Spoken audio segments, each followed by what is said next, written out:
అంత సులభంగా కాదు విజయ్. అంత సులభంగా ముఖ్యమంత్రి అవుతాడని అయితే మనం చెప్పలేము.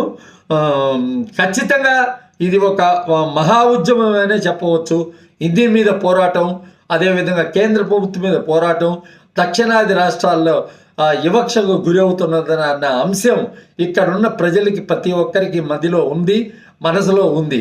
కాబట్టి ఏంటంటే డీలిమిటేషన్లో మేము సీట్లు తగ్గిస్తాం తమిళనాడుకి, ఇవన్నీ ఎవరు తగ్గించలేరనమాట. జనాభా నిష్పత్తిలో జరిగేది మాత్రమే కానీ జనాభా తగ్గినప్పుడు మీరు తగ్గించగలుగుతారు, కానీ జనాభా ఇంకా ఎక్కువే ఉంటారు. కానీ మీరు తీసిందే జనాభా లెక్కలు చాలా దూరంలో, చాలా ఎప్పుడో తీశారు. కాబట్టి ఆ శాతాన్ని ఎత్తుకొని ఇప్పుడు మీరు కొత్తగా ఏర్పడేదే మాకు తక్కువ అనే ఫీలింగ్ మాకు వస్తుందే కానీ.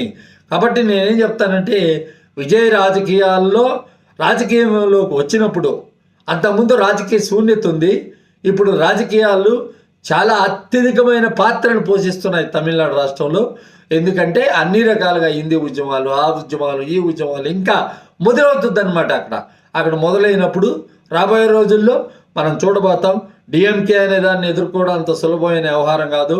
బలమైన కార్యకర్తలు